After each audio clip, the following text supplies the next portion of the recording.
If you're involved in competitive sports in any way, this is the moment you live for. A grueling schedule and a season worth of sweat, all to have the chance to play for a championship. Tonight, two teams with the same dream will go toe-to-toe, but in the end, only one will remain standing. Good evening, everybody, and welcome to Bender Arena on the campus of American University. I'm Mark Thomas, and I have the pleasure of being joined by Wiley Baker tonight. Usually I go solo, but tonight it's DeMatha versus Pallotti for the Washington Catholic Athletic Conference Championship. At DeMatha, they're accustomed to playing for championships. In fact, if they don't get them, it's a disappointment. But for Pallotti, Wiley, it's a chance to break entirely new ground. It sure is. Coach Mike Glick getting his 100th win in the semifinals against McNamara, and DeMatha on the other hand, Morgan Wootten with over 1,000 wins. It's a big game tonight for the three seniors. For Pallotti, they say that they can beat DeMatha. I think they can too. I think it's going to be a great game. We could see another overtime. It's a huge game for two coaches. Mike Glick, his first chance to get a WCAC championship. His 5 years at Pallotti, just a blink of an eye compared to the 42 seasons Morgan Wooten's been on the bench at DeMatha. It's unbelievable what Mike Glick has done with the Pallotti program. He's really brought it up from nothing, and I had the pleasure of announcing the game when they did beat DeMatha back in 1996. They came from behind, so even if they get behind in this game, Mark, they feel like they can win this game. Last time it went to overtime. It was a thriller, a classic. Palotti's lost 5 straight against DeMatha. They'll try to end that streak and win their first ever WCAC championship tonight. There's Pallotti head coach Mike Glick with his troops. Mike Glick with 100 career wins, as Wiley mentioned, but multiply that by 11 and he still doesn't have as many as Morgan Wootten, who has over 1,100 in his career.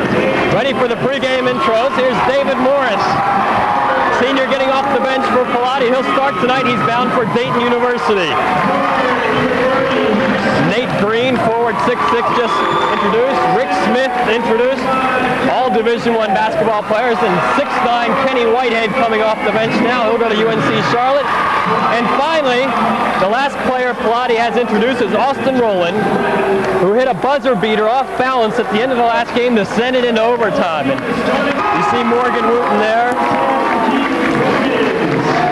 Here's Keith Bogans, the #2 junior in the country. It's going to be 3 seniors against 2 juniors tonight. Yeah, the bad thing about Pallotti is that most of these guys from DeMatha are coming back next year. Wiley, an interesting stat to point out here as we prepare for the tip. In Mike Glick's 5 years at Pallotti, they had never lost 3 straight games until DeMatha beat them in overtime the last game. They responded nicely. They beat McNamara in the semifinals, a dominating defensive performance we'll talk about. The last time they had lost 2 was when Greene, Morris, and Smith were sophomores. That's unbelievable. What an incredible record. The Panthers control the opening tip. It's David Morris. Over to Austen Rowland. Pallotti wants to spread the court and have Morris penetrate, break down the defense, and dish the ball off. We'll see if they can implement that strategy. DeMatha goes straight man-to-man, but they spread it out up top, down low. Their big guys are hanging around the box area. No shot clock in high school boys basketball, so you don't have to think he'll have to hurry anything. He can wait till he gets a good look. The crowd already getting a little impatient. David Morris off the dribble, dishes to Whitehead. And Wiley, I'll tell you what, they lost the ball right there, but the plan was executed up until the point Whitehead lost the ball. That's deuced them as much as possible. Here's John Sandusky. He does the bulk of the ball handling for DeMatha. Sandusky had his foot on the line. That wouldn't have been a 3. Here's Sandusky swinging around. Now Joe Forte off the glass, and Joe Forte gets the first points of the game. It's 2-0 DeMatha. And Wiley, Joe Forte got off to a really fast start in the semifinal win over Gonzaga. In fact, Forte scored 16 of his game-high 25 points in the first 11 minutes. Well, from what you heard from Coach Glick, he said a triangle and 2 they're going to be playing on defense. Got to keep the 2 big scorers out of there, Bogans and Forte. The only problem with that defense is if your 2 guys matching up with those guys aren't good enough to shut them down. We'll see. Here's Rick Smith. As we have a foul away from the ball. I was just going to ask you how you expect the referees to call this game. It got pretty intense last game, and this is a rivalry. So you can expect the referees to try and take control of this game. Here's DeMatha now off the turnover. They lead 2-0. Here's Forte. He had 5 3-pointers versus McNamara, and he's got his first one here tonight. He's also got DeMatha's first 5 points. It's 5-0 Stags. Right now that triangle and 2, it seems like Forte keeps coming off of picks. Rick Smith now, he can create off the dribble. He hangs, and Pallotti's on the board. 5-2 DeMatha. Pallotti in there, road blue. Sandusky now, here's Forte again. Pass inside, short jumper won't go down. The follow won't go either, and Pallotti gets the rebound. That was number 43, Jordan Collins, just a freshman for DeMatha. And Rick Smith brings Pallotti back within 1. If he can penetrate to the foul line and the defense fades off of him, he can hit that jumper there. Sandusky out high. Gets a pick from Forte and dishes to Collins. Collins calling for some help, gets it back to Sandusky. Sandusky now in the lane, pulls up, one-handed. Won't go down, battle for the rebound. Austen Rowland has its period of the WCAC championship game. David Morris drive, lowered his shoulder, and they get him with the charge. Make-up call for what could have possibly been an offensive foul last time down the court. 2 times before. Bogans now handling the ball, and Bogans was tough the last time these two teams played. In fact, Bogans and Forte between them combined for 47 at DeMatha's 61 points. That's Morris and Smith, and Smith's already got 4, so he's already on his way to a big game. Nate Greene is number 4. You see him out there in the high post with Kenny Whitehead, and he's been really hot or cold this season. There's Rick Smith coming up short. Jordan Collins controls the rebound. Greene hustling back on defense and getting a hand on that pass that was intended for John Day-Owens, but Nate Greene. That's the truth. He's won 1,151 games, and he takes every game like it's another championship. Here's Sandusky to Collins now. John Day-Owens turn around in the lane, fouled by Kenny Whitehead, and John Day-Owens is an interesting story, Wiley. He will be going to the University of Notre Dame on a football scholarship. He plays tight end. You see the Pallotti fans behind the basket doing their best to distract him, and it works. The backboard was vibrating. That one was in and out. It almost was down.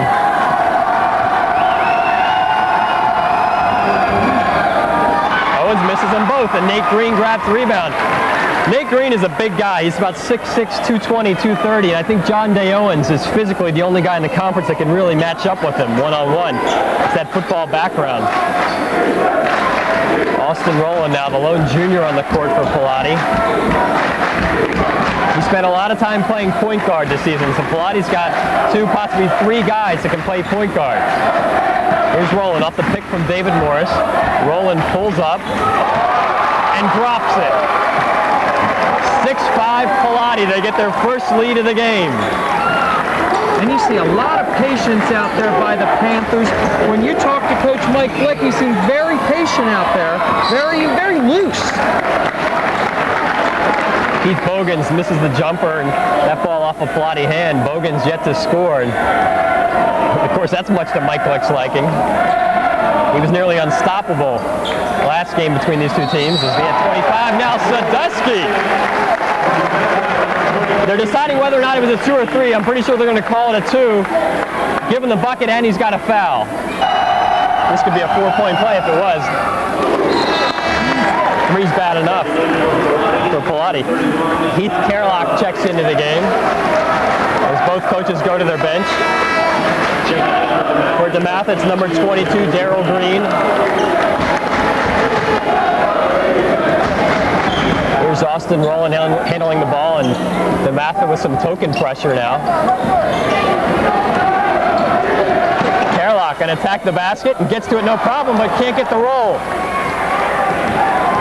Back comes Daryl Greene. Off the dribble, tries to cross over, nearly loses it, but gets it back. Sandusky had the open look, hesitates, and he's nailed with the offensive foul. Greene draws a charge, and tell you what, if that's a block on Greene, that's 2 quick fouls on him early. Break for. Here's Aaron Faulkner, the senior who had a 4.0 last semester and over 1,000 on his SATs. Nate Greene now to Austen Rowland, and Pallotti is so much tougher when Austen Rowland has his jumper down. Here's Rowland, thought about it, kicks to Rick Smith, drops it. We're tied at 8 with 2:16 to go. In the opening period, Wiley, this is just what we expected. And it's a half dozen for Smith. The senior is stepping up, and he's really going to town out there. It looks like a little Princeton offense for Pallotti, and it's really staggering the Stags. Rick Smith bound for Marist. He can play. And now we got another foul. 30, Rick Smith, that's his first, and here's Joe Forte. Shakes the defender and then gets the shot off, but now Daryl Greene runs down a loose ball, and John Day-Owens fouled by Heath Kerlock on his way to the basket.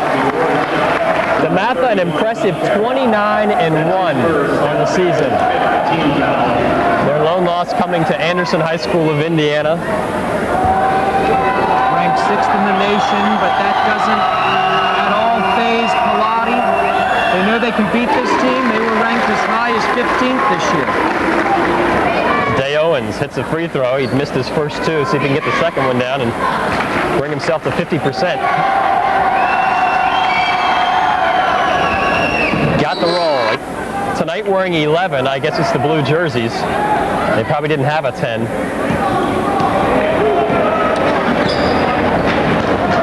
Aaron Faulkner, as Pallotti continues to start the offense out high and spread the DeMatha defense.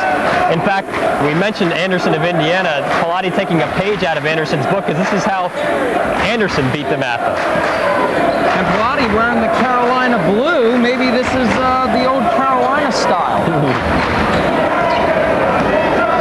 If they can play like Carolina, they're going to be in good shape. You're not kidding. Under a minute 20 now. DeMatha by 2, 10-8. David Morris spins, loses on his way up. Good defense by Sandusky. Now Rick Smith comes out with a loose ball, and we have a foul on Keith Bogans as he and Forte double team. And now we have a technical. It looks like the technical is going to be on Forte. Yeah, that technical on Joe Forte. And that's not like DeMatha. Their players usually don't lose their cool, and Forte is going right to the bench. Free throw line to shoot these technical foul shots. Neither coach will put up with anything like that. Not in a big game, not in a game that's just a regular game. In a game between two teams as evenly matched as this, the slightest margin can determine the outcome, and you don't want to give the opponent anything that you don't have to.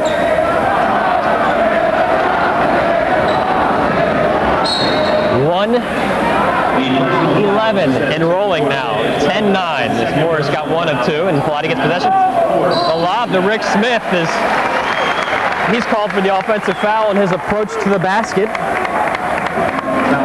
Brett Herberger got possession, and Smith went over his back. He's had 6 caught on them. DeMatha 4. Rick Smith has 2 for Pallotti. Joe Forte has 2 for DeMatha. Either one of those guys picking up a 3rd foul would be a big blow here in the first half. Nice move to the basket, and DeMatha goes up by 3, 12-9.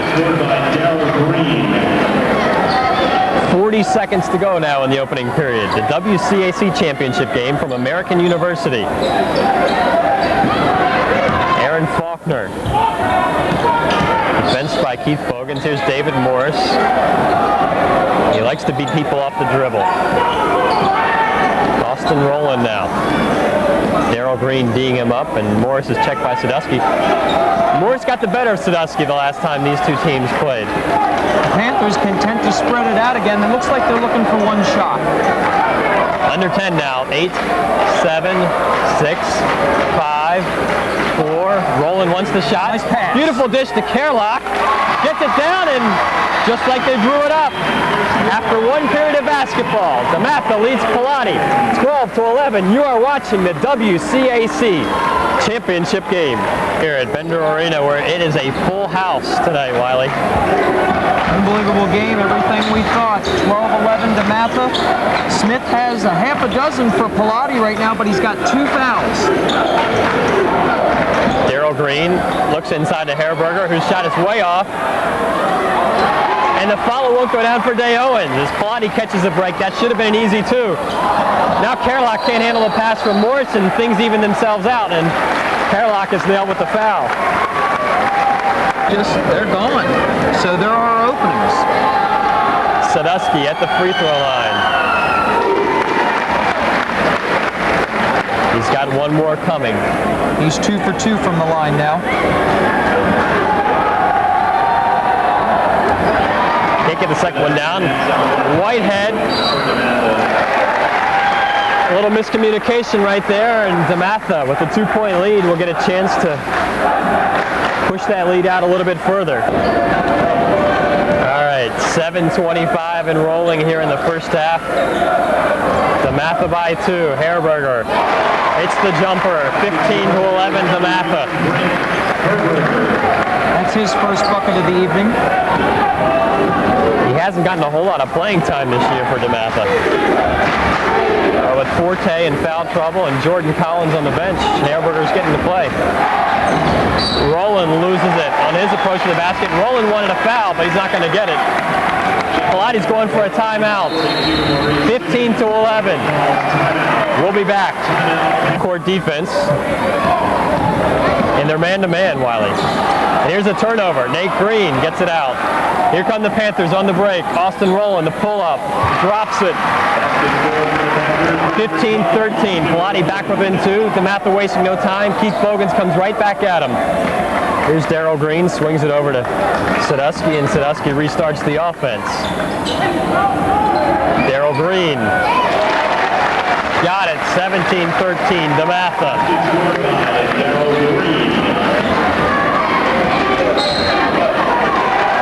We've got a double dribble. A rare call. And that was a good call, but it was interesting how the official to Morris's back made that call, and the official right in front of him didn't blow the whistle. Yeah, you hate to second guess the officials, but you would think it's the other guy's call. As Bogan slips there, thought he might be hurt for a second. Now backdoor, pretty. And it works. 19-13. DeMatha with their biggest lead. They're up by 6. And that's Bogan's first deuce. And despite the 2 fouls, Mike Glick wants Rick Smith back in the game. You have to go for it now. You can't let the game get out of hand early. Pallotti just trying to stay in their slow down offense. Whitehead with the miss. DeMatha by 6 and looking for more. Daryl Greene. Nice job getting the ball off past Whitehead. Pallotti has to get out of that man-to-man. There's just too many men open down low for the Stags.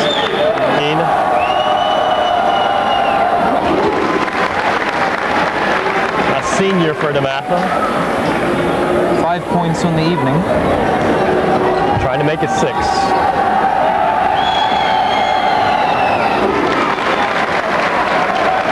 21-13, DeMatha by 8. Biggest lead of the game. Well, the Stags want to have that transition game. They want to keep moving it up and down, but the Panthers, meantime, trying to do exactly that. Austen Rowland bottoms it out from 3. 21-16, DeMatha by 5. 5:14 to go in the first half. Bogans, quick release. Doesn't go down. Austen Rowland now back out the other way. Thought about the bounce pass ahead of the break, but a good decision on his part. Bishop, pretty bounce to Nate Greene, who takes it strong. And again, the patience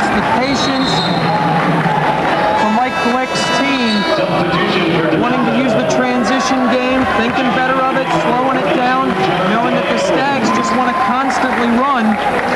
But I really think that's taking the Stags out of their game. I think when the Stags are standing around, that's cooling them down a little bit and breaking down their defense. A minute ago, Pallotti trailed by 8, but that quickly, they're back within 3. You know, near the ball, away from the ball. The officials obviously going to have to take control of the game to a point. I think they're still going to try to let them play to a point as well, but I think a well-officiated game to this point. John Day-Owens at the line. And gets one of two. 22-18, DeMatha by 4. Both teams impressive in their semifinal victories. Pallotti beat McNamara 54-32. It's the 7th straight time they've beaten McNamara. And Pallotti held McNamara to 23% shooting. Nate Greene. So he's got 4 quick ones for Pallotti. 22-20. Pallotti within 2. On the other hand, DeMatha beat Gonzaga to get to this championship game, and they got off to a lightning fast start and never looked back. All right, 4 minutes to go now in the first half. DeMatha by 2, 22-20. Pallotti looking to tie. Nate Greene has scored 4 straight, looking for 6. Got a good look, but couldn't get it down. What a strong move inside. Just need to piss it off the glass. Oh, tough ball down low. I don't know about that call. Could have been a travel before that. Looked like a pretty good trap under the basket. The worst part about that foul is now it's double bonus for DeMatha. John Day-Owens at the line for 2, and I thought Pallotti had an effective double team there. I didn't see the foul, but of course the referee was a lot closer than I am. Nate Greene now with 2 fouls. It'll be really surprising if Pallotti gets to the half without having somebody having 3 fouls. That's the truth, and John Day-Owens now 5 of 8 from the line. DeMatha by 4. 24-20. Austen Rowland to David Morris. Either one of them can run the point, and they'll both get time doing it. Rick Smith now bound for Marist to play college basketball next year. Smith tries to shake Keith Bogans. Bogans strips it. Matt Bishop now nearly loses it. Finds help in the form of David Morris, who finds Rick Smith. Textbook. 24-22. DeMatha by 2.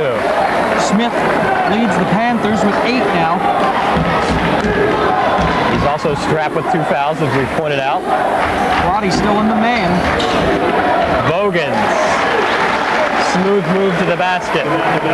Still say the Panthers need to go back to the triangle and 2 or a zone against the Stags. Rick Smith drops one on them. 26-24. 2:40 to go now in the first half. Smith, the first from either team to be in double digits. He's got 10. And he almost got his 3rd foul right there. He's thinking, uh-oh, foul, while he was saying, our ball, our ball. That's one of those ones where you hold your breath and just hope. Rowland knocks that one out of bounds. Mark, Pallotti has been to the foul line only for the 2 technical free throws, while the Stags have been to the line for 13 shots. What a disparity. Daryl Greene misses. Aaron Faulkner saves the rebound to Nate Greene. Here comes Austen Rowland. And I got to think that Mike Glick is going to point out that disparity to the referees, probably when they walk off to halftime. I've seen Gary Williams do that many a time. And the referees are human. They have a conscience. Yeah, I mean, they may say that we're not listening to that or make motions to that, but you know they're hearing it. Again, I think a smart play by Pallotti. Down 2 exactly where they want to be. I mean, other than being ahead, obviously, but right here in the game, spreading it out, just taking a breath.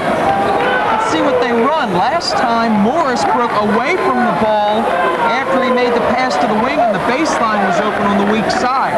Pardon me, on the strong side. Well, the chess match is on. Interestingly, Morgan Wootten told John Sandusky, who's playing defense on David Morris, who has the ball, to back off. He said, okay, if they want to do this, let them. Again, the lower scoring the game is obviously going to favor the Panthers. I think they want to keep it in the 50s. I think DeMatha wants to get it up in the 60s. We're under a minute now, 55 seconds to go. Morris content to milk the clock. And DeMatha content to let them do so as they shorten the game here. 43 seconds and rolling.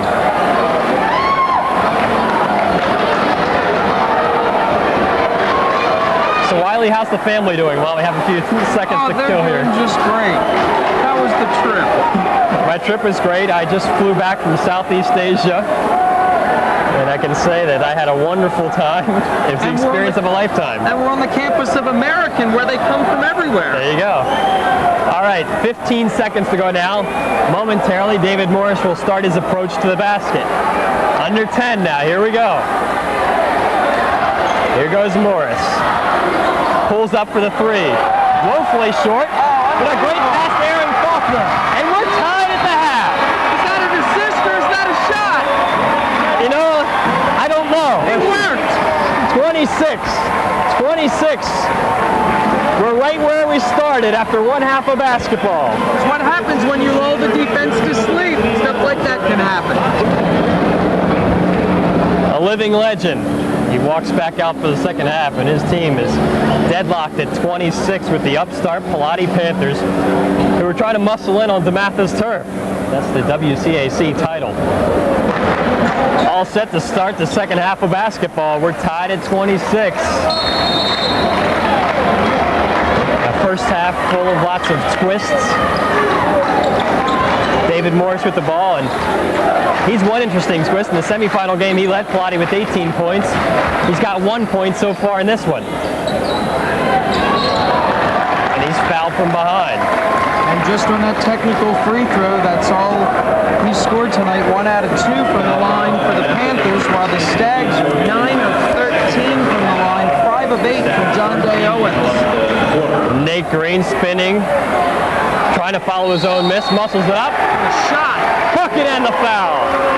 Nate Greene at the free throw line. He had 4 points in the first half, and they were back-to-back buckets. Misses the free throw right there, but Pallotti is up 28-26.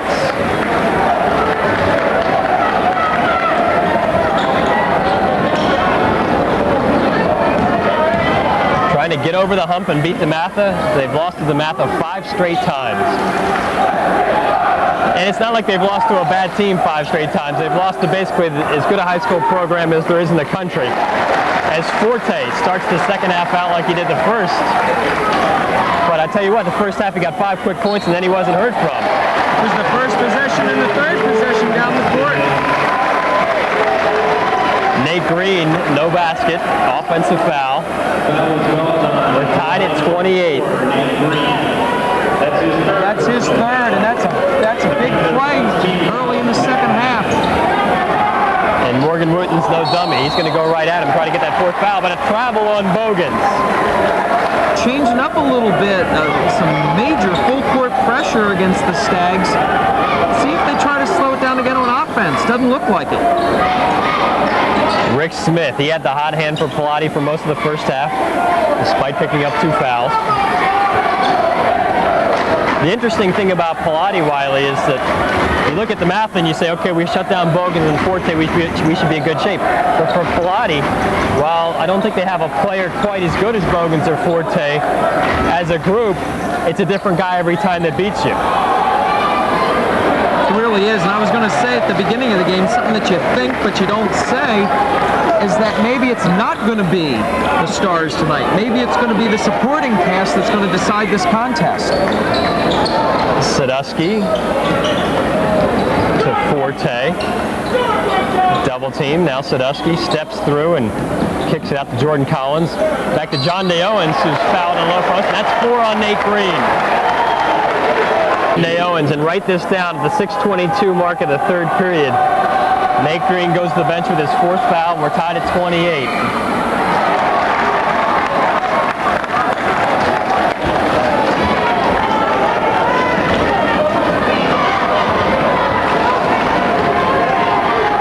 Day-Owens has 1 more coming. He spent a lot of time at the free throw line. He was working on those free throws at halftime. It paid off at that time at the stripe. 29-28. DeMatha by 1. Rowland loses the handle. Here comes Forte. DeMatha has the numbers if they want them. 4-on-3 break. Forte tried to no-look it. Rick Smith tried to race back the other way with the turnover, but he's fouled.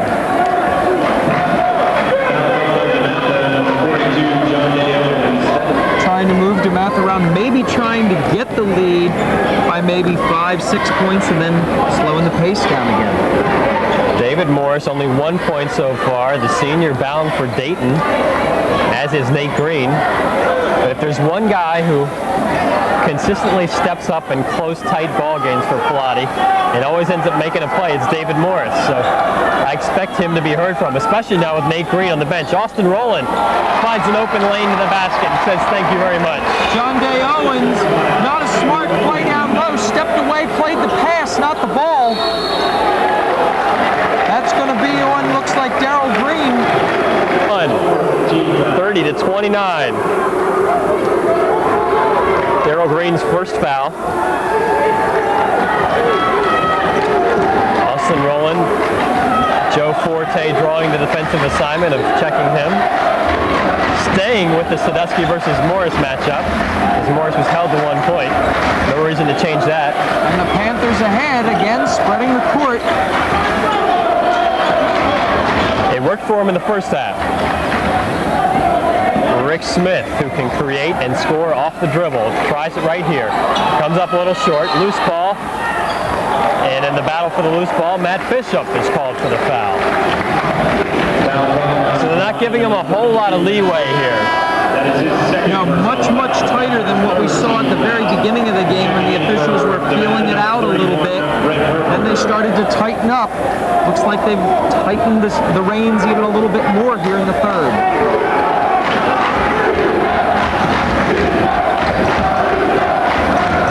Pallotti, and it looks like a box and one. Sandusky fires across the Herberger, thrown by Kenny Whitehead. And that gets a rise out of the Pallotti crowd. Big being guarded by Rick Smith, and it looks like it's still that way.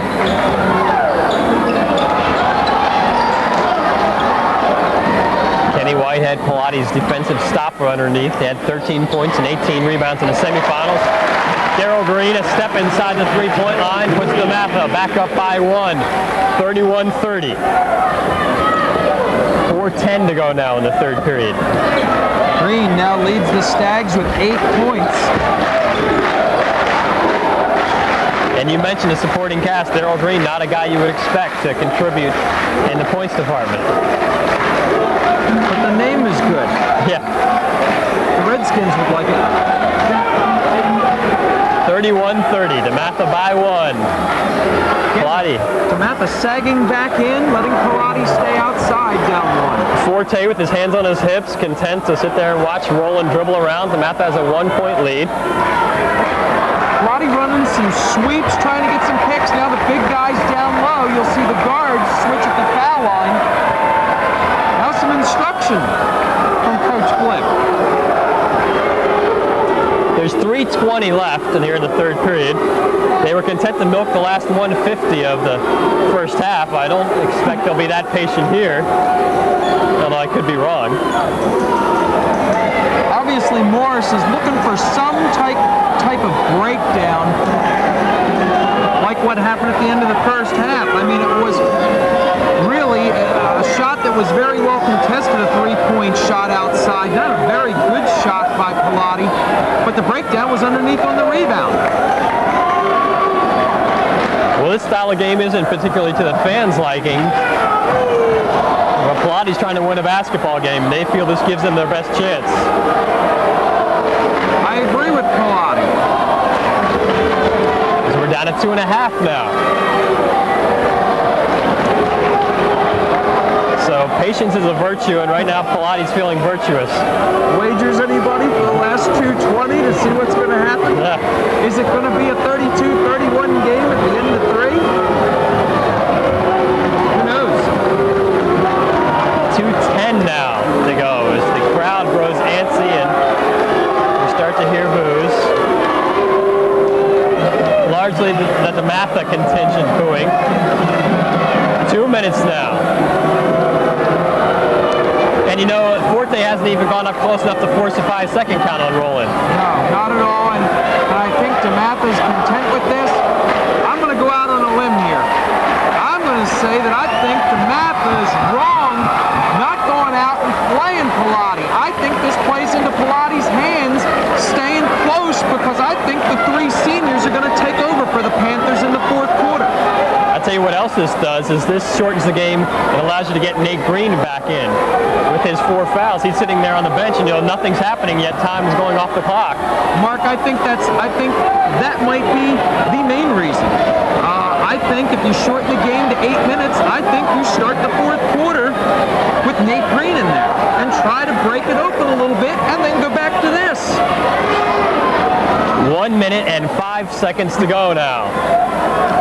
This might be a good time for a cheerleader shot. I don't know if there's one that catches my cameraman's eye, but we have time. And there we go. Hubba hubba.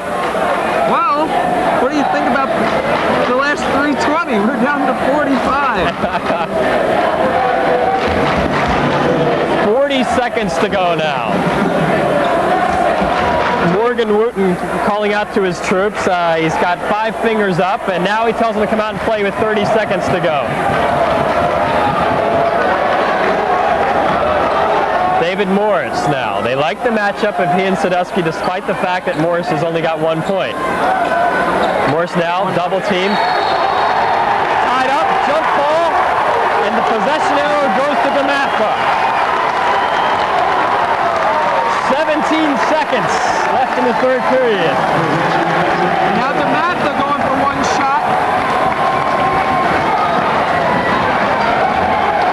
The one thing about doing that, Mark, is that the room for error is so much less, you can't make a mistake. John Day-Owens, high percentage shot. And after 3 periods of basketball, DeMatha 33, Pallotti 30. Fourth and final period of regulation.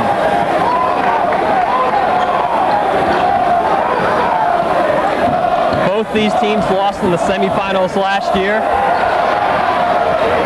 The winner goes to the championship game of the city this year. Austen Rowland gets Pallotti within 1, 33-32. Anacostia, the DCI AA winner, awaits the winner. Forte can't get it down. Rowland has 11 for the Panthers now, and again, Pallotti where they want to be, just down a point.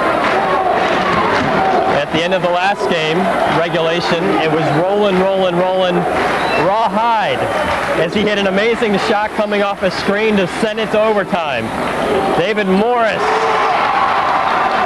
knocks it down. Pallotti by 1, 34-33. So less than a minute into the fourth period, and Pallotti's up by 1. Pallotti has a good set of fresh legs out there, and Nate Greene is still on the bench. Day-Owens. DeMatha by 1, 35-34.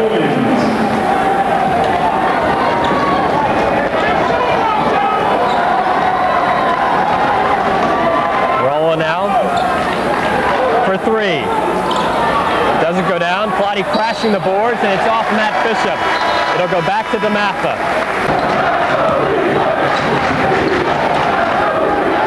6.5 to go now in regulation. The Stags by 1. Sandusky with the ball, and it should be noted that Sandusky has done an outstanding job on defense for 3 periods. Daryl Greene hits the short jumper.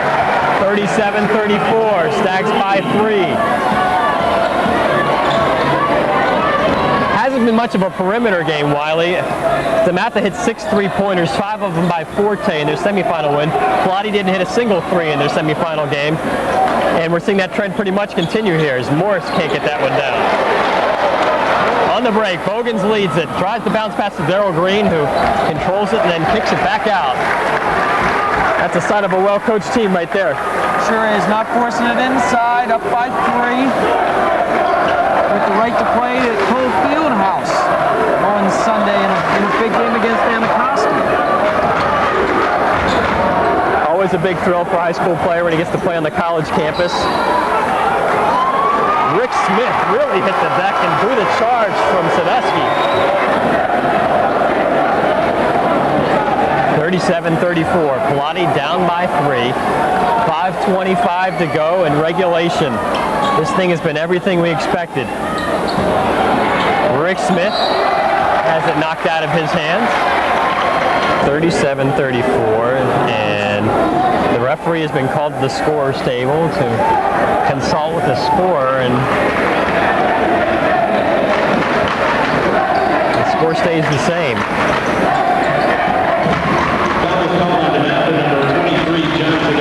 So there was a foul on Sandusky that last time. That's his second one.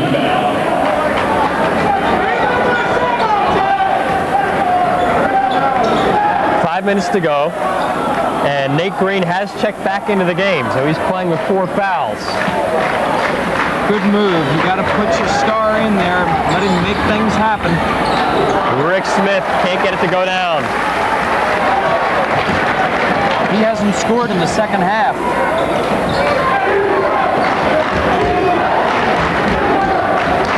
DeMatha by 3. Forte. Back comes Pallotti. David Morris running the break ahead to Austen Rowland. Morris for 3. A lot of arc. Bottoms it out. He spins around and thrusts the fist.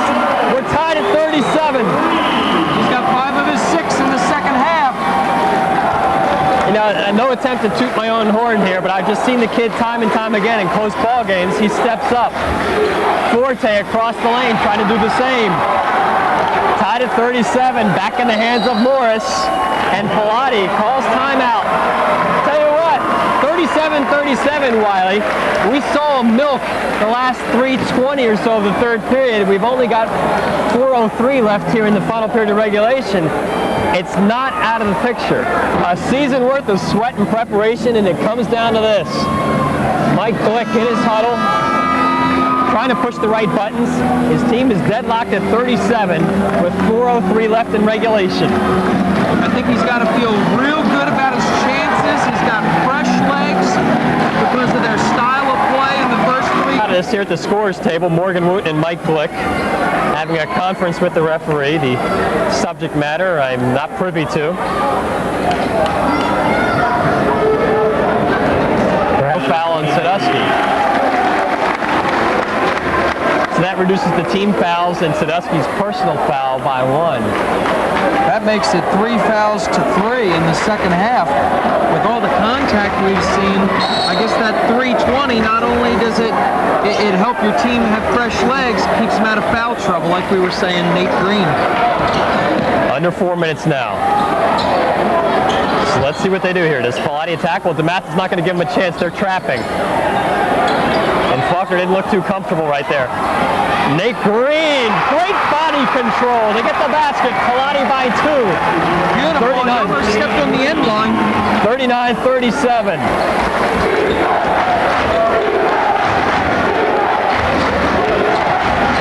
Bogans, expect him to step up.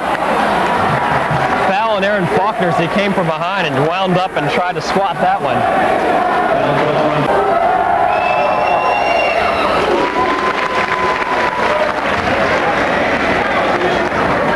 Keith Bogans at the free throw line. Brings DeMatha within 1.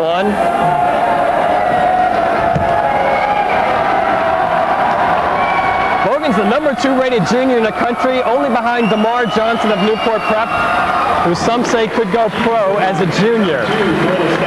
That's a scary thought, but we're tied at 39 right now. Wouldn't be the first time. David Morris, Nate Greene, no call. That would have been 5. He gets the bucket. And a good no call. Nate Greene was already in the air. The senior's stepping up when he needs to, and he's got 4 on him. 41-39. Pallotti answers. They're up by 2. 3 seconds. Again. By 2. How big would it be for them to get a bucket here and make it a 2-possession game at least? With 3 minutes to go. Perhaps it's too early to talk about that. DeMatha straight up man-to-man. Press him a little in the backcourt.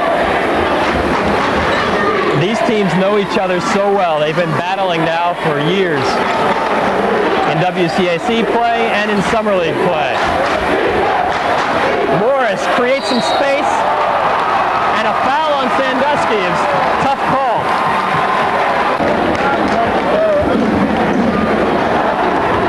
Minutes and 41 seconds seconds to go in regulation. Pallotti leads DeMatha by 2 in the WCAC championship game, and perhaps their most clutch player is at the free throw line and bottoms out the first of 2. I'm trying to figure during that break, is the heat hotter on the court or in the stands? You had a little student staring down. 42-39. As the administrator, Shamit School, had to step in and send the Pallotti kids back to their side. Daryl Greene, an open lane in the basket, but great defense. Back comes Pallotti. 3-on-2. Morris to Rowland. And right now they think the clock is a bigger issue and bring it back out. I think the bottom line is that when they get trapped, they've got to get help from their teammates to the Panthers.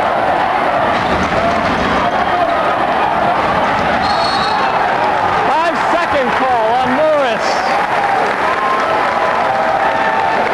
Again, a little lack of communication there by the Panthers. Somebody has to speak up. It's hard to speak up in here. Biggest lead of the game for DeMatha was 8. Pallotti has their biggest lead of the game right now, 3. Bogans. Sandusky, Forte. You got to expect Bogans or Forte to do the work right here for DeMatha. They're your main guys. Daryl Greene hanging in the lane. DeMatha within 1. Greene has been the unknown comic tonight, the unknown player. He has 12. 42-41. 1 minute, 30 seconds to go in regulation. Rick Smith. Whoa, a lucky break as Pallotti maintains possession. A timely forearm by Smith. And now Pallotti calls timeout. Heads up play by Austen Rowland as he saw Nate Greene in trouble. His troops down by 1. Wootten during a 20-second timeout. And Wiley, is there any coach that's been in this position more often than Wootten? I sure don't think so, not at any level.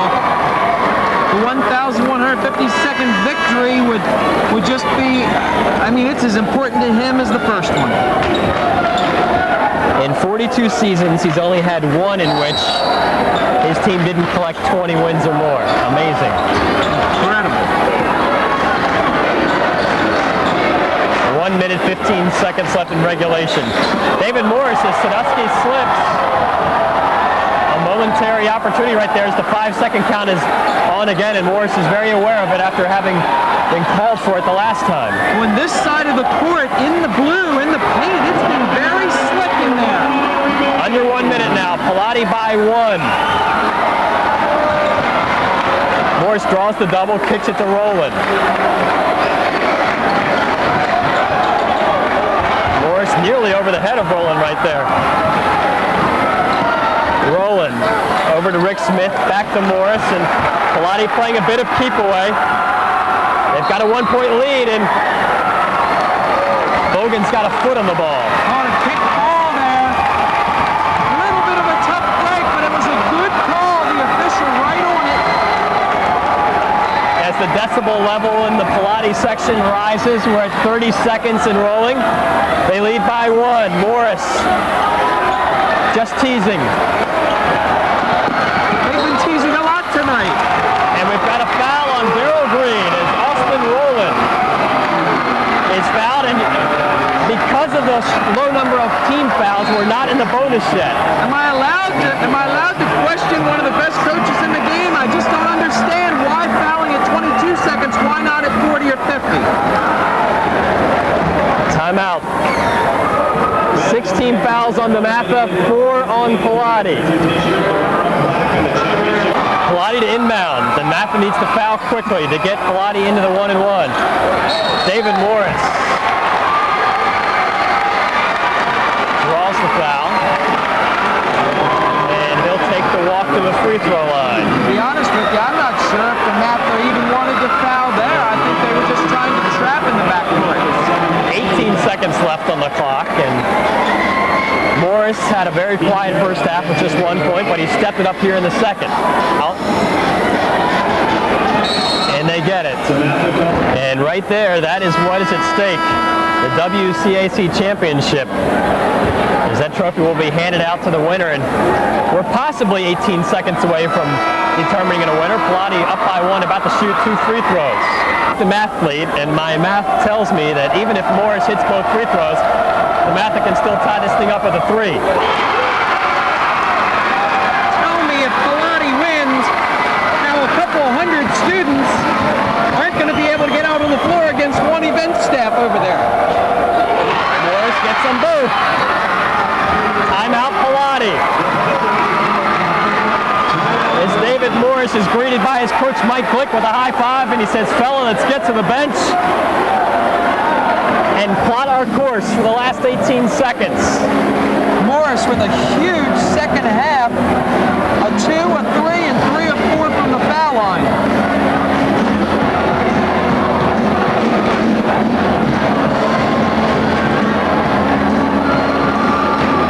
Coming in was to keep Bogans and Forte in check, and to this point they've done it.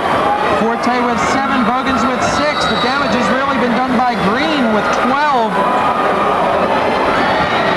The senior for Pallotti coming up big, as is David Morris and the junior Austen Rowland. Here we go. And Pallotti fouls. They're going to keep DeMatha from shooting a 3. 5 team fouls. Smart play by Pallotti. What a game plan. What a game plan by Coach Glick. It's 12 seconds now. Pallotti can foul again if they want. Don't foul on a shot, though. Bottoms it out. 3 seconds to go. 2 seconds. Morris races. Doesn't go down. And unbelievably, again, we go to overtime. Who would have thought? The 2 juniors that do all the scoring for the Stags. They're going crazy on the DeMatha side. What? Can't play better defense than that. I mean, he was in his shirt. He had about an inch to get it off, but right now, it's the DeMatha crowd that's getting off, as they thought they were done. Just 4 extra minutes to decide this one. Even the jump ball was a near stalemate. Pallotti controls, and DeMatha comes out to greet him. I've never seen momentum switch in one shot, but it might have just happened. Morris. And look at David Morris. Hustle. I don't think there's a guy on the court that has a bigger heart. Very, very quietly tonight. Smith with 10, Greene with 10, Morris with 9, 8 in the second half. Don't forget, Greene still has 4 fouls. Greene doubled in the low post now, and Austen Rowland backs it out. Rick Smith, who's been quiet, but can heat up at a moment's notice. He's kind of like Vinnie Johnson of the old Detroit Pistons, like a microwave. He can heat up. Morris. Also, remember, Pallotti shoots every foul. Meantime, DeMatha is not shooting, as the Panthers have only committed 5 team fouls. Under 3 minutes now. Still tied at 44 in overtime. The WCAC championship game. 2 heavyweights going toe-to-toe. Anacostia waits the winner. Where's ESPN tonight? Who needs them? That's true. Rick Smith. Got it! Pallotti by a deuce. That's right. Who needs them when you've got Laurel Cable? Exactly. We got it. Sandusky didn't want to take the 3. Bogans, he wants to shoot. There's why. Welcome to the Morris Bogans show here at American U.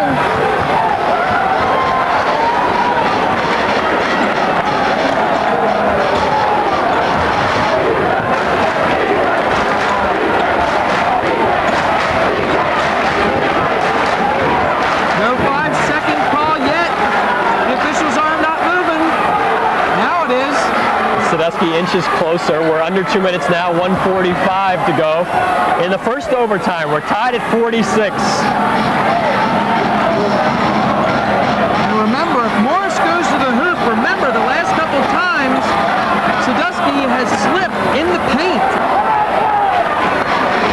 Wouldn't that be something if that's what was the decision maker for this championship game?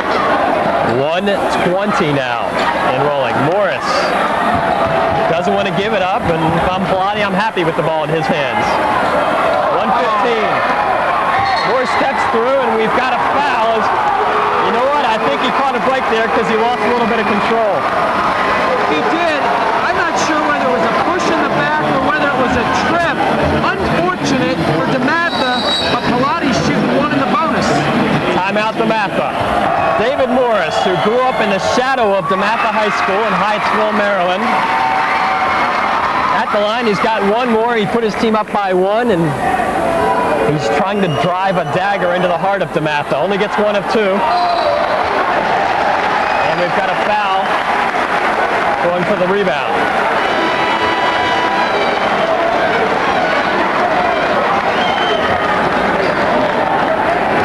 Usually by this time in the game, you'd think both teams might not have their legs.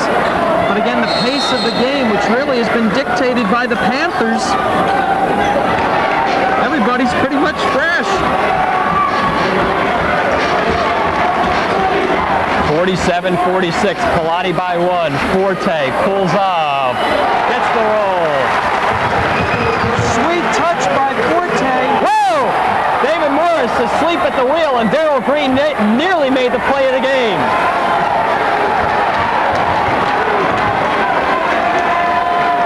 This is not a good time to fall asleep. Got to really stay on your toes. Here comes There's the double. And the foul is on Bogans. As David Morris is spending quite a bit of time at the free throw line. There's also, Mark, is that Nate Greene's been playing with 4 fouls since 6:22 to go in the third. Morris hits the first of a 1-and-1. That's big. And at this point, I mean, everything you get out of Nate Greene is a bonus, you think. Normally he fouls out a while ago. Pallotti by one. The senior knocks them both down, and we've got another timeout. Kylie, you put forward a motion that the schools give both these teams the day off tomorrow, and I don't think they'd argue with you. The kids, that is. It's incredible. I think you and me, too. I mean, you can ring me out. I want to be on the court. This is incredible. DeMatha down by one. Sandusky, he's short. The loose ball, Sandusky tracks it down. Huge play. Wide open. Daryl Greene. With the three. DeMatha by two. With 11 seconds to go. Timeout, Pallotti. 9 seconds to go. They're down by two. They'll get a shot. How fitting. Greene, the unsung hero tonight for the Stags.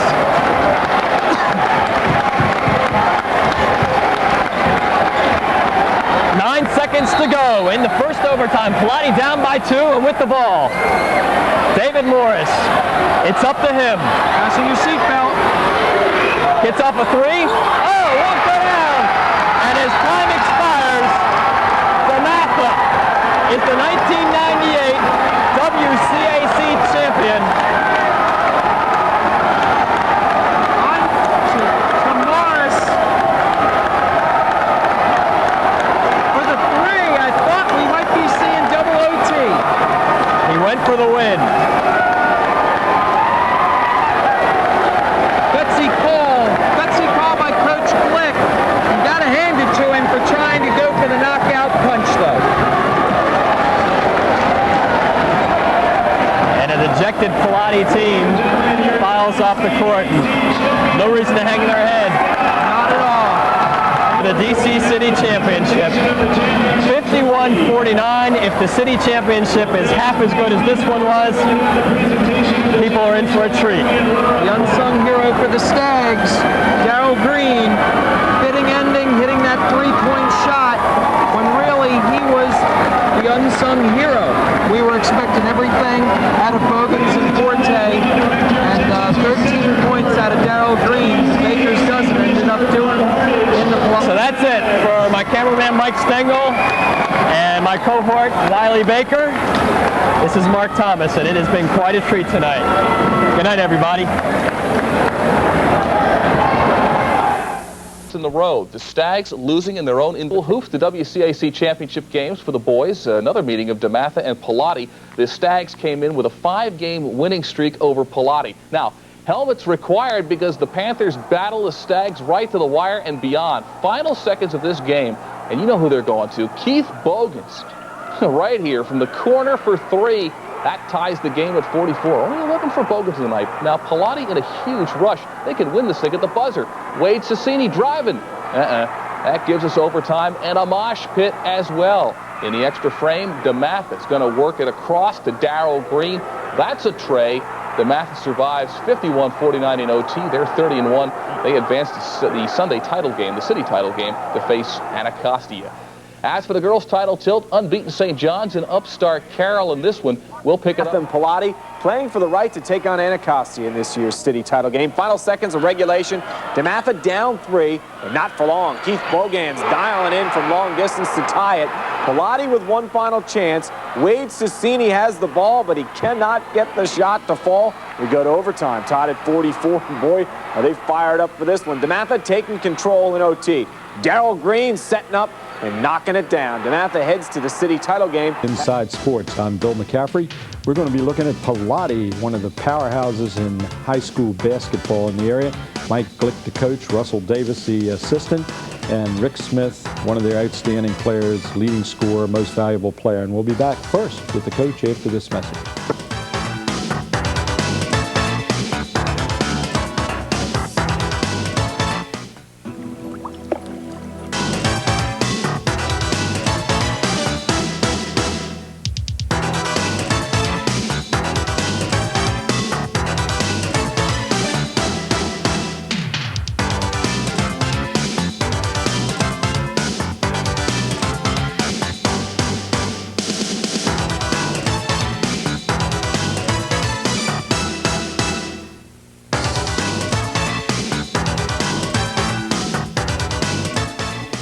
Welcome to Inside Sports, and my guest is Mike Glick, the coach at Pallotti High School, and that's out in the Laurel area, close to the Laurel area anyway. I know that the late Joe Cannon was a big booster out there, and I've a lot of folks might not know of where Pallotti was or where they came from and all, but I remember when they used to play in the Southern Maryland Athletic Conference back in, I think, the early 70s, and they played down there with Thomas Stone and those in the public school league. Well, Mike, welcome. Your team has become one of the powers in high school basketball, and you have these, I mean, really classic battles with DeMatha and Morgan Wootten. But let's get a little background on you first. Where do you come from, and where did you go to school, and how did you get into coaching? Sure. Coaching is something that I've always wanted to do. I knew from an early age I wasn't good enough to be an NBA player. And I loved the game, and I wanted to stay in the game, so I decided that coaching was the avenue that would keep me in the game. I was born and raised in the Rockville area. I graduated from Robert E. Perry High School in Rockville, and then went down to attend St. Mary's College and lettered in basketball and baseball down at St. Mary's College. In fact, I'll tell you what, they have a plaque on the wall at the Greene door for you. Right? They probably do. That's I know where the Greene door is since I was down there at St. Mary's College. But you come from the land of State Senator Frank Shore, who used to be the Rockville representative and was a great basketball player in the Catholic School League back in the 50s. He played for St. Anthony's. No, did he play for St. Anthony's? Who did he play for? Well, he went to Tech and then to St. Anthony's, I think. He used to shoot once got 24 against Gonzaga, he told me. Did he? Without the three-point line? Yeah, but he never could score on me, though, because I always hit him in the chest, solar plex shot right off the bat, and then he was mine the rest of the game.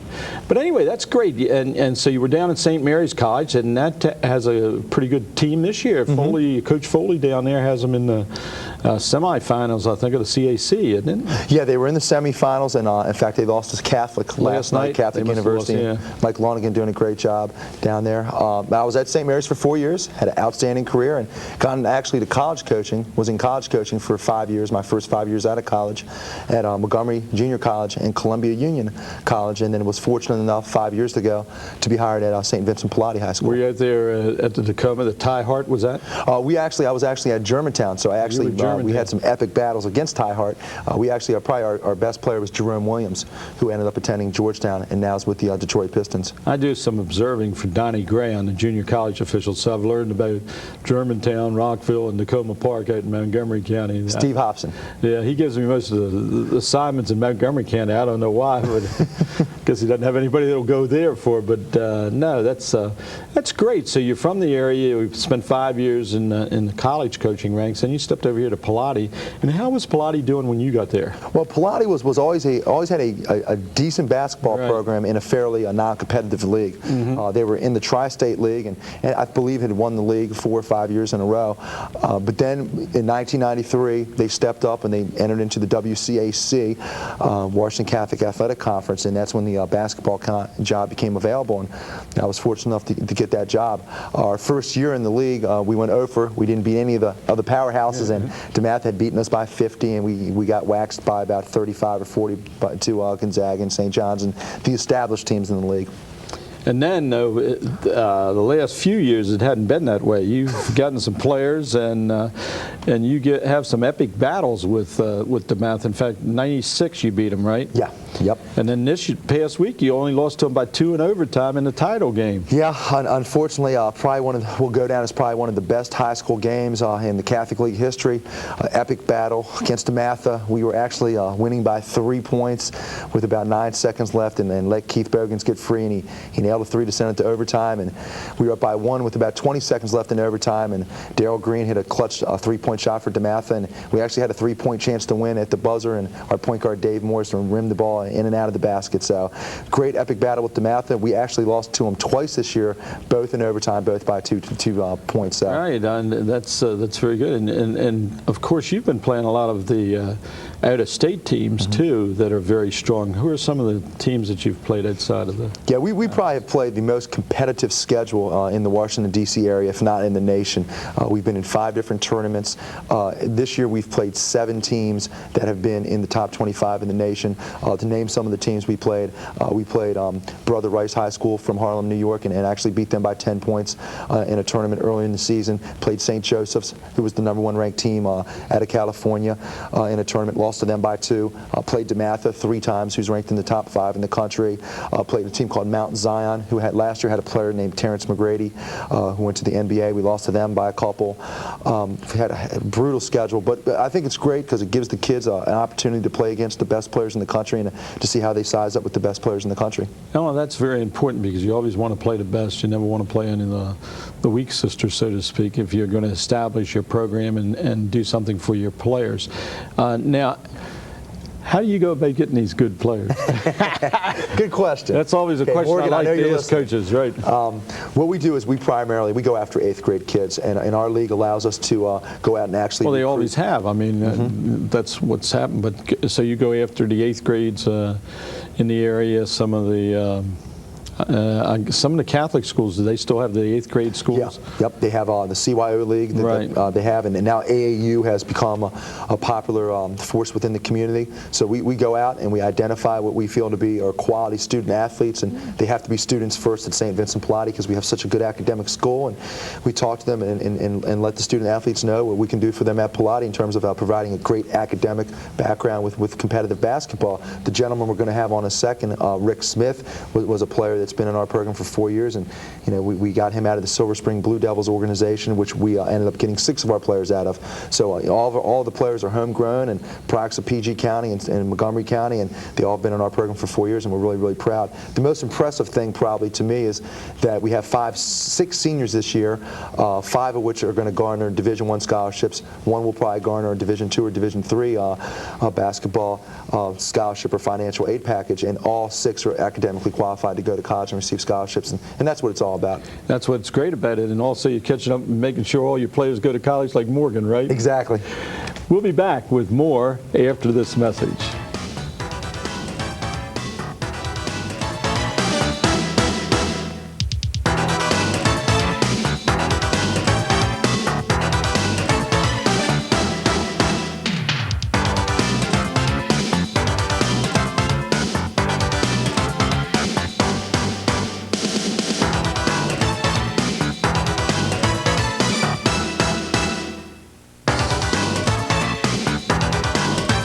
From the off.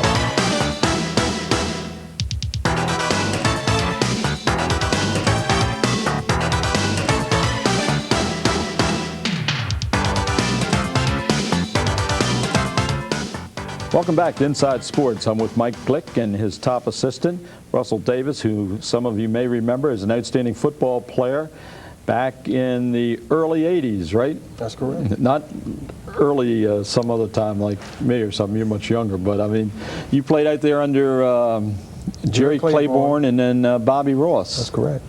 Both of them two good coaches. Of course, they had different philosophies because Claiborne was more a defensive coach and Bobby, of course, was a very offensive-minded coach. Yeah, but they both had the discipline. That's right. That's what I really needed, was a discipline. And where did you come from? Harrisburg, Pennsylvania. Actually, Stilton, Pennsylvania. When I say Harrisburg, most of the people in the area know where Harrisburg is. I know where Island Park is, too. You didn't know I'd know that, did you? I didn't know you knew that. That's where the Senators play. That's right. And I have a friend, Bill Collins, who is the one that's bringing baseball to Northern Virginia, and who went to DeMatha, which is your arch rival, by the way, and then GW. His father actually played for Harrisburg back in the late 40s up there, and I think it was a Cleveland farm team then. Mm-hmm, that's correct. So you end up down here, you end up at the University of Maryland, you play football. Now you're into basketball. What is this, huh? Well, basketball is my first love. I played football. I had an opportunity to play football or basketball on the college level, and I chose football because, as you know, at that time, football was the premier sport in Pennsylvania. So right. It hadn't changed, has it? No, it hadn't changed. It hadn't changed. And you came down here, and Maryland was really at the top of its game when you came down here. I mean, you know, they were nationally ranked under Claiborne for the first time since the Jim Tatum days back in the 50s, and so you came at a good time. I came at a good time. And my freshman year, I went out for the basketball team as a walk-on. I made the team. Mm-hmm. I couldn't play that year because they had their allotted scholarships at that time, and they asked me to come back the following year, and Claiborne got wind of it and told me I couldn't do it. So Lefty was a little bit upset. Well, Lefty needs one more win down at Georgia State, right, to hit the magic number. That's correct. And I think, is he playing tonight or tomorrow? I think they play tonight. Tonight, so he might hit the magic number tonight. And he's doing very well down there for his first year down there. Lefty was always, I always thought he was an outstanding recruiter and would prepare his teams very well for games. But I think if anything were on the minus side in this thing was the adjustment during a game. But I thought he was a great recruiter and would prepare his teams very well. And he had some big wins while he was at Maryland and came close, but never made it to UCLA of the East like he said he was going to. But he can coach. Oh yeah, he can coach. No, I didn't say he couldn't coach because I think he was. No, but that's a knock on him. A lot of people in the area, thinks that he can't coach, but he can coach. The only, like I say, the only downside would be like during the game adjustments because he would prepare a team very well. And I mean, when he had, it always comes just like with you. You've got a great assistant here. You have to have good assistants. When he had George Raveling and Fran Maloney and Joe Harrington, they did very well with it because he had guys that would keep that part of the game straight for him during games. Well, I think a lot of the coaches could attest to, we send our players out onto the court and we give them instructions, but that's not necessarily what they're going to do. The final thing is the player. I mean, the coaches can do the greatest job in the world, but if the player doesn't come through and doesn't do what the coach says, that's and it's very true, especially at the high school level because a lot of them are still learning, and you put players out there in certain situations, and they have to learn how to react to that situation. Like, I'm sure if 5 or 6 or 7 of your players got in foul trouble and you had to go a little deeper in what you'd normally have your rotation, then you would say, oh man, but and maybe they'd come through, maybe they wouldn't, but you can't really get on them too much with a mistake when you go deeper on your bench for things like that. Well, one of the disadvantages you have at the high school level is that most of your players have maybe only played basketball maybe 1, 2, 3 years, whereas on the college level and the pro level they've been playing basketball for a while. Oh yeah. Oh yeah. Well, that's like when we were talking to Coach earlier. He was talking about how you go down to the 8th grade and the CYO and things like that, and you look at people that have prepared their players to step up to the next level, because there are next levels. There's a level when you come out of the grade school, elementary, up into that middle school thing, and then the step up into high school, and then a step to college. And some of them have a hard time adjusting. Mm-hmm. And also, as you know, having played 2 sports, it's really hard on you when you've got all your classes that you have to take care of and you have to make those grades. You too. I mean, you all know that, and I know that. I mean, I know when I first went to high school, I mean, football, I'd be so worked out when I got home. I didn't want to eat. I didn't want to do any homework. All I wanted to do was flop on the bed. And, you know, so you got to adjust yourself and your body and your mind to saying, hey, you still got this to do when you get home. Mm-hmm. Some of the players that you've had in the past have gone on, too, to some colleges. Who were those players that you... We actually had, when we got the job back in 1993 and 94, Russell and myself, we had never had a Division I player come out of Pallotti in the history of Pallotti. So the first, I guess, marquee player that had graduated and went Division I was a kid named Keith Lampkin. And Keith ended up graduating in the class of 1995 and went on to play at Canisius College. Right now, he's their leading scorer, and they begin tournament play tonight. He's a junior. Other players we have 2 players that play up at Goucher College, a kid named Mike Doyle, who's their leading scorer up there, and a kid named Johnny Burke. Mike Doyle graduated in '93, and Johnny Burke graduated in '95. They play Catholic tonight, tomorrow afternoon in the CAC championship, and we have one other player that graduated last year by the name of Sean Whalen, who's playing at Concordia College, which is a Division II school in New York. So we're proud of the kids that went out to college, and we have 6 that are going to go out this year. That's right, and I think that's great for the program. And one thing I like about Pallotti, and also with DeMatha, they make you go to class to make sure that you're not coming out without an education, and that's a key. And today, the young people are probably it's a little tougher than when you all were coming out, because there's a lot more rules, and you've got to do this, this, and this, or a lot of regulations. That's right. I think that's what we're proudest of at Pallotti. We pride ourselves in all the athletes that have gone on to college and played college basketball are doing very well in school. So we're very proud of that. Well, that's an important part, and it also helps with your recruitment of younger players to come to your school, because you offer them not only the opportunity to get a college scholarship, but also to get a good education at the school that you have. What's ahead for both of you guys? What do you want to be after you get through coaching in Pallotti? You want to step up to the college level? You're looking around. You've been up to college level. Well, you want to go back? Have you coached on the college level with him? No. When I was at college, I messed around as a grad assistant when I left Maryland. I had enough credits to graduate, but that was football. So what's ahead? Because you might be a team that advances. You never know. As far as I'm concerned, yeah, I love St. Vincent Pallotti. I think it's a great school and a great situation. I love coaching high school basketball. However, I do have aspirations one day to maybe be a college coach, and that's something that hopefully, if I'm blessed by God, the future holds that in store for me. I'd love to have an opportunity one day to be a college coach and work at a different level. And I know one thing, that if that was to occur, Russell Davis would be a fine head coach, whether it's at St. Vincent Pallotti or wherever Russell Davis was to go to. With you. He might. I'd be fortunate enough if he did. It's funny because a lot of people have lead assistants, first assistants, but Russell's not really a lead assistant or a first assistant. He's more of like a co-head coach. And it's kind of like a 50-50 kind of deal, and Russell does a phenomenal job. And a lot of the success we had at Pallotti is due to Russell Davis. And the other assistants we have, Josh Pratt and Tommy Vonstein and Steve Turner. We have a lot of guys that work very, very hard and really don't get compensated what they should get compensated. Well, we have to take a break right now. And Russell, the best of luck to you, and I hope to see you back here. Thank you. Okay. We'll be back with more after this message. That's good. That's our...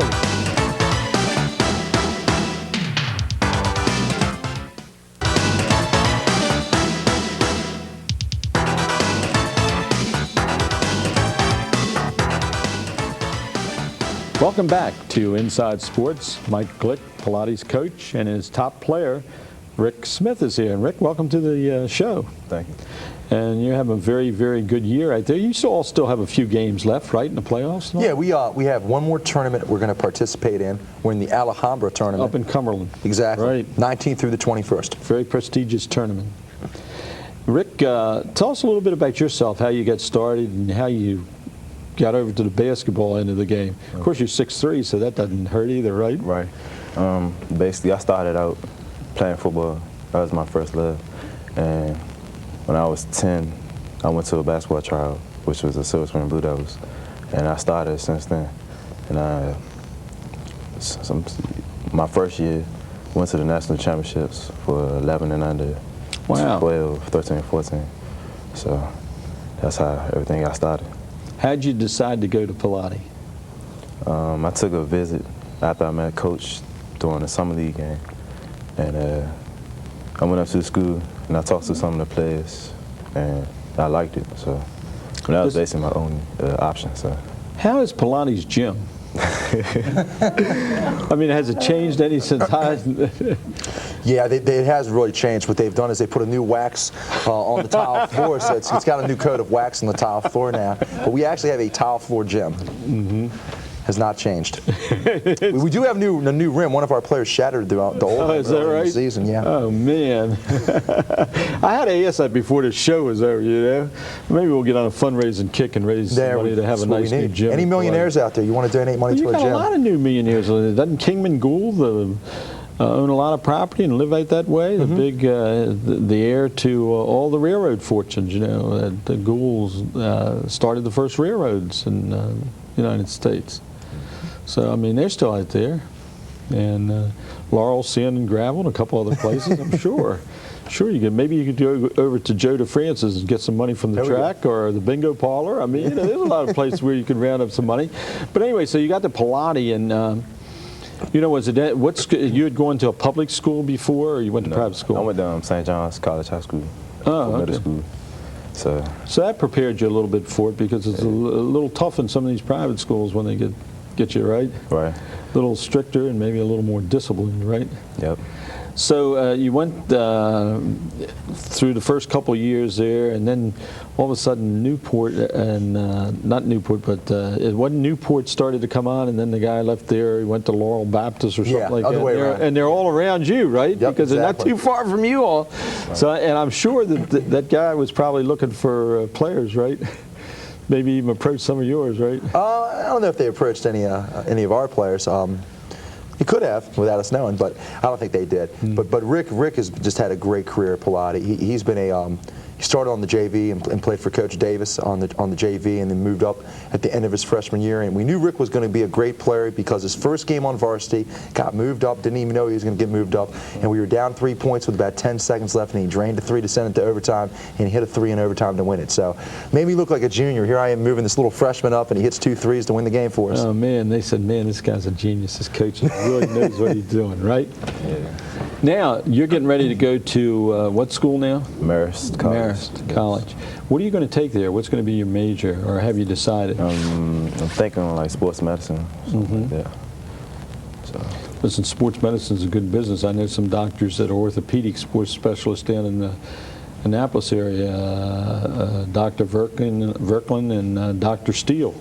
They have a sports and orthopedic place down there, and they make a lot of money. It's a good field. So now you play the off guard and small forward. Small forward. Yep. What are you going to be playing in college? Are you going to be playing more the off guard thing? Yeah. What's your best offensive weapon that you have? You said you're hitting 3-pointers, but pull-up jumper and basically going to the basket. So you can penetrate pretty good if they come out and really get up on top of you. Then you can make a move and get by them and penetrate a little bit. Yep. What's been the toughest thing for you adjusting from when you came from the CYO type league into the high school league?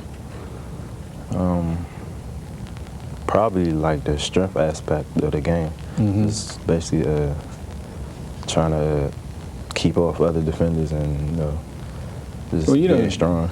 You don't give any of that like that or anything, do you? Well, pushing people. I didn't say that. Hey. So your team's had a pretty good year this year, and a couple tough games with DeMatha, especially one this week. That was really a tough one to go down.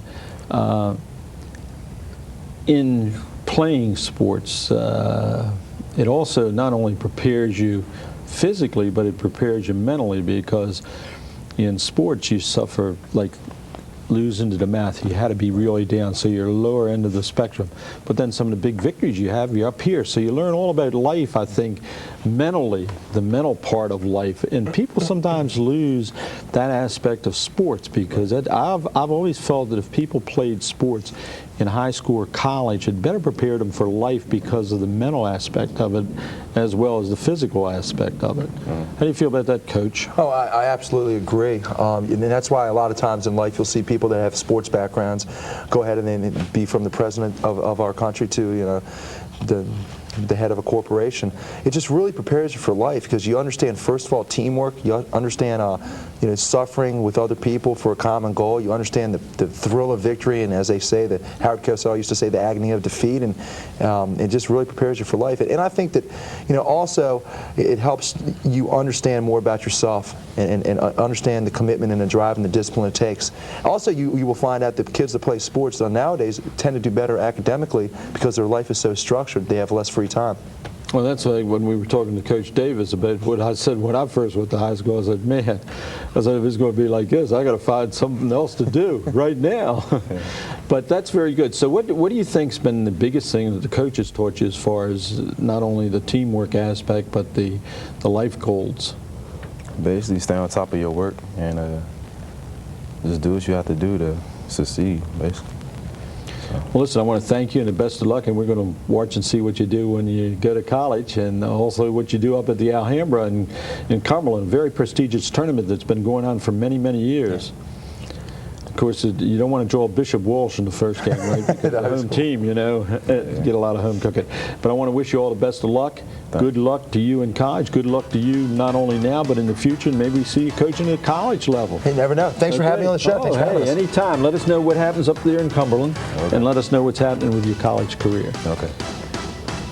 We've been talking with Pallotti basketball coach Mike Glick, his assistant Russell Davis, and their top player in Rick Smith. And I want to tell you, it's an excellent program. If you get a chance to see Pallotti playing basketball, make sure you do it. And if you're up in the Cumberland area for a weekend of skiing or something, drop in and watch them play in the Alhambra. I'll see you next week at the same time. You all have a great weekend and a great week, what's left of it.